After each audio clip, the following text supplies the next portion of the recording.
নমস্কাৰ সকলোকে মই দিব্যজ্যোতি মোৰ দিব্যজ্যোতি পাকঘৰলৈ আপোনালোকক স্বাগতম জনাইছোঁ। পুৱাই গা পা ধুই উঠি ধূপ চাকি জ্বলাই এতিয়া পুৱাৰ ভাত সাজৰ কাৰণে ৰেডি হৈছোঁ। আজি বতৰটো একেবাৰে ঠাণ্ডা, সেইকাৰণে ডাৱৰীয়া হৈ আছে। সেইকাৰণে মনতে ভাবিলোঁ আজি ঘৰৰে কুকুৰা এটাকে খাম বুলি ভাবিলোঁ আৰু দৰ্জাখন খুলি দেখিলোঁ কুকুৰা নাই। কুকুৰাবিলাক কেনিবা ফুটা আছিলে চাগে, ৰাতিপুৱা পলাই গুচি গ'ল। অকল দুটাই আছে, ৰঙা এটা আৰু বগা এটাই থাকি গ'ল। আৰু কুকুৰাটো ধৰি ল'লোঁ। এতিয়া কুকুৰাটো ধৰি লৈ এয়া খৰিকেইডালমান লৈ লওঁ, যিহেতু আমাৰ পাকঘৰত জুই নাই, সেইটো কাৰণে বাহিৰতে জুইকুৰা ধৰিম বুলি ভাবিছোঁ। আৰু ইফালে খৰিখিনিও পচি গৈছে, পুৰণা হৈছে, উই পোকো লাগিছে। সেইকাৰণে ভাবিলোঁ খৰিখিনি জ্বলাই শেষ কৰি লওঁ, আকৌ ঠাণ্ডা দিনত নতুন খৰি আনিব লাগিব।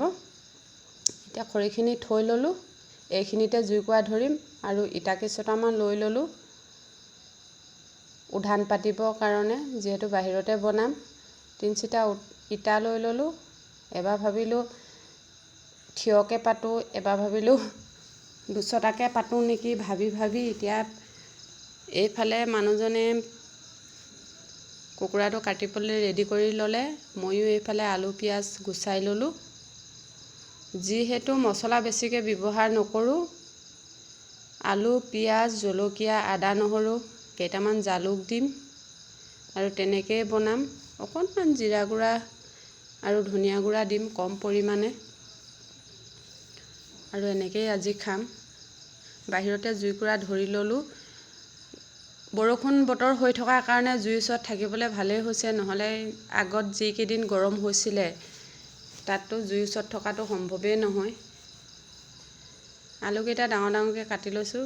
এইফালে জলকীয়া কেইটামানো কাটি ল'লোঁ। ইফালে ল'ৰাই চিঞৰিছে জলকীয়া বেছিকৈ নিদিবা, বেছি দিলে খাব নোৱাৰোঁ, জ্বলা বেছি হয় বুলি।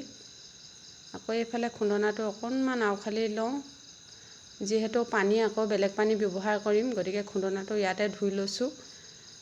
আদা নহৰু খুন্দি থৈ দিলে মানে খুন্দনাটো যিমান ধুই থ'লেও সেনেকুৱা হৈ যায়। এইফালে মাংস ৰেডি হৈ গ'ল। কুকুৰাটো ইমান সৰুও নাছিলে। এইফালে জুইত কেৰাহীও গৰম হৈ গ'ল, অকণমান তেল দি ল'লোঁ। মাংস প্ৰায় আধা কেজি ওচৰা-ওচৰি, হয়তো তাতকৈ অকণ বেছিয়ে ওলাইছিলে।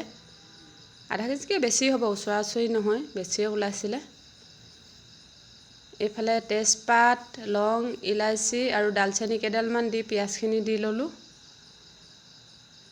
বতৰটো ডাৱৰীয়া কাৰণে ধোঁৱাও ওলাইছে যথেষ্ট, পূৰা ধোঁৱা হৈ গৈছে। আৰু অকণমান লৰাই লওঁ, অলপ ভাজি লওঁ পিঁয়াজখিনি।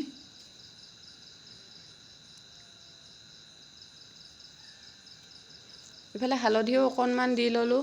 জুইকুৰা ধুনীয়াকৈ জ্বলিছে। খৰিখিনি শুকান হৈ আছিলে, যিহেতু ভিতৰত আছিলে খৰিখিনি। ইফালে মাংসখিনিও দি ল'লোঁ। এয়া যথেষ্ট ওলাইছিলে মাংস। ময়ে আধা কেজি ওচৰা বুলি ভাবিছিলোঁ, কিন্তু 1 কেজি ওচৰা-ওচৰি হ'ব। এইফালে নহৰু খুন্দি ল'লোঁ। এইফালে মাংসখিনি ভজা হোৱাৰ পিছত আলু অলপ দি ল'লোঁ। এইফালে কুকুৰাকেইটাই একদম হুলস্থুল ঘূৰি ফুৰিছে, সিহঁতৰ এইফালে আদা নহৰুখিনি দি ল'লোঁ। যিহেতু বেছি মিহি কৰা নাই, খুন্দনাত খুন্দি লৈছোঁ। নিমখ অলপ দি ল'লোঁ। এতিয়া মাংসখিনি ধুনীয়াকৈ ভাজি থাকিম। এইফালে জিৰা আৰু ধনিয়া পাউডাৰ অলপ দি ল'লোঁ, শুকান জলকীয়া গুড়ি অকণমান দি লৰাই পিনি ঢাকি ল'লোঁ। আৰু ইফালে জালুককেইটাও খুন্দি লওঁ বুলি ভাবিলোঁ।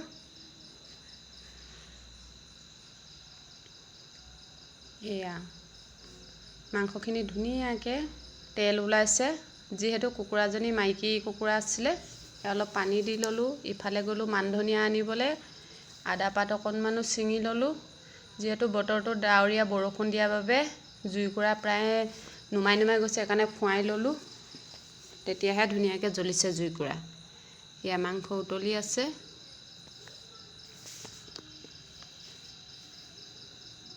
এয়া ইফালে মই গ'লোঁ টিউবৱেলৰ পাৰৰ পৰা নেমু আনো বুলি। এবাৰ নেমু বহুত লাগিছিলে, ধুনীয়া চাই পকা নেমু এটা ছিঙি ল'লোঁ। এইফালে মান ধনিয়াখিনিও দি ল'লোঁ। চব্জি প্ৰায় ৰেডিয়ে হ'ল।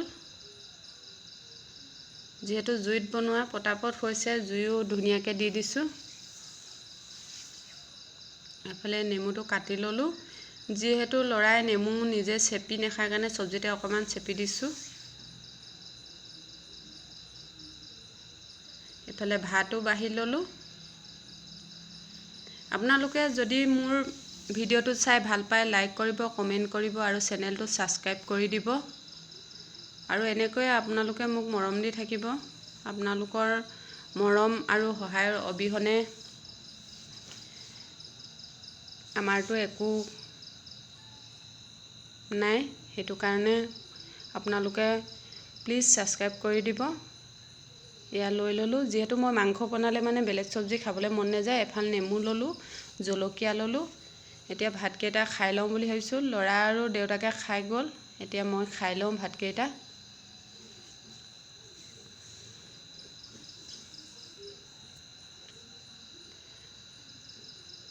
আৰু আমি প্ৰায় ঘৰৰে লোকেল মুৰ্গীয়ে খাওঁ, ইমান কিনি নাখাওঁ। ঘৰতে যিহেতু মুৰ্গী থাকেই, সেইটো কাৰণে ঘৰৰে খাওঁ আমি।